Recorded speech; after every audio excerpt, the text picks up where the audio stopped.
This recap between the two amazing players is brought to you by Ambit. The players have shook hands. The game has begun and Liren opens with 1 e4. How is Gukesh going to respond now?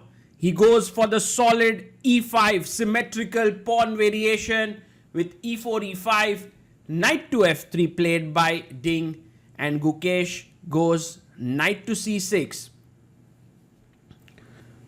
The bishop comes out. We have the Italian on the board, and Gukesh goes for the most active line with bishop to c5. And now Ding thinks for a bit and pushes his pawn to d3. White is playing the slow Italian. He's going to play c3 and then slowly build up the position, angling for the d4 break. But Ding instead goes knight to c3. He does not put his pawn here, he puts his knight, and this is not the most common way to play. But once the knight is on c3, you have to be careful about bishop g5 pin because the knight can jump to d5. For now, bishop g5, no problem, because after h6, bishop h4, you can go g5. The king is still in the center and has not castled. a4 played by Ding, gaining space on the queen side, and Gukesh plays pawn to d6. Ding quickly castles it out here, and now if Gukesh castles, then you have to be careful about bishop g5, because once the king is castled and you play something like g5, then knight takes g5 is extremely strong. So Gukesh says, well, I don't want to get into all of these issues, and he puts his pawn on h6, stopping bishop g5 pin. Ding Liren comes back. Look at the time on the clock. Ding has 1 hour 58 minutes. Gukesh has 1 hour 49 minutes. Now Ding very quickly plays his bishop to e3. He's hoping that Gukesh will take fe3 and the f file will open up for his rook. Let's see if Ding plays that. Gukesh plays that. He goes bishop e6. Interesting move. The point is, if you now take here, I take back, you take here, I take back. The pawn structure is bad, but black has a lot of control in the center. So that's the reason why Ding pushes his pawn to a5 here. Very interesting move here by Ding, gaining space. But already, this looks slightly doubtful, because after bishop takes c4, and Ding will take, by the way, Ding is still in his preparation because he has 1 hour 57 minutes. The only time that I think he's losing is going to the resting area and then coming back. Now bishop takes c4, pawn takes, and I'm very keen that Gukesh can play this move. Bishop b4, attacking here and attacking the e4 pawn, attacking the a5 pawn, but instead Gukesh goes short castles. He does not go bishop b4 or take on e3. He just castles and tells Ding, you want to take, you take it, and he takes the bishop.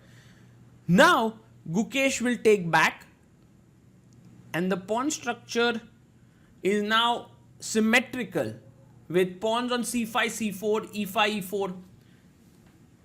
But Ding plays his pawn to b3, and until this point is his preparation. 1 hour 56 minutes, he gets up, he's putting the pressure on Gukesh. Gukesh, after a very long think, 12 minutes, takes the queen on d1. And perhaps it's not so simple to take the rook here. The a5 pawn would be weak. So I believe Ding will take with the f rook. Comes back and takes it with the f rook, rook f d1. And now Gukesh takes the open file with rook a d8. The pawn on a5 can become potentially a big asset as well as a liability. Rook c1 played by Ding, and this is a move that nobody could understand. He just maybe didn't want to trade rooks and now wants to go knight e1, knight d3 to attack the c5 pawn. Thereby, by keeping these extra rooks, he wants to put more pressure on Gukesh, but Gukesh jumps into d4. A very important move now. If you take on e5, I have rook f e8, and after f4, I'll take, and give a check followed by taking the rook and playing f6. So knight goes back to e1 here for white. And let's see what Gukesh comes up with. He plays his rook to d6. He wants to double the rook down the d file. Somehow, if Ding manages to get knight d3, it would be very cool.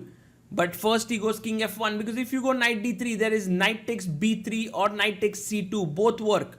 So king f1, pawn to g6. Gukesh is also waiting because perhaps he might get an opportunity to play f5, and for that he wants his rook to remain on the f file. But now rook goes back to d1. Ding making these two very, very rook moves which were not at all simple to understand. First the rook from d1 to c1, then back to d1. f3 played here by Ding.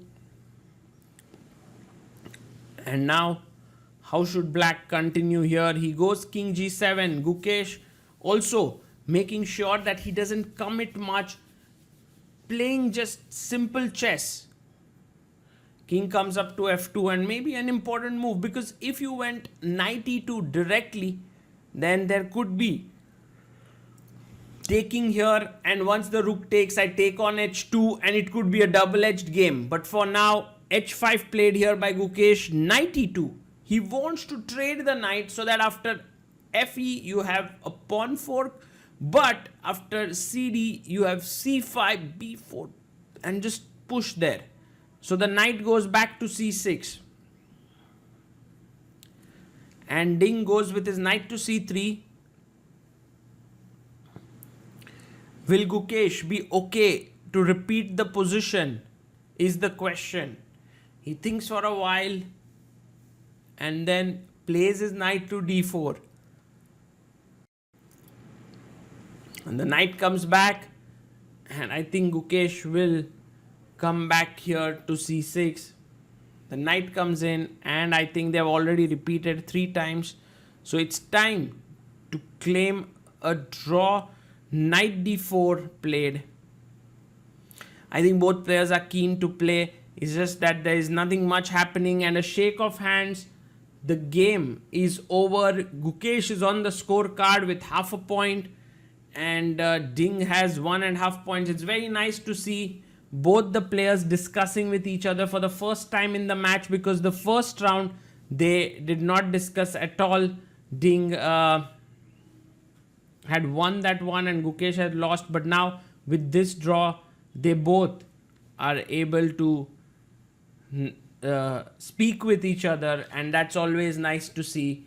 Gukesh, of course, loves analyzing chess, and he is smiling there along with Ding, and it's such a nice moment. In fact, Gukesh has been repeatedly saying that this could be pressure, but it's also a privilege, and it's true if you look at it in that way. He is playing here against a great player, and this is going to help him grow into a world-class player, even much stronger than what he is. And I think that is what is going to be the real gift for Gukesh from this event.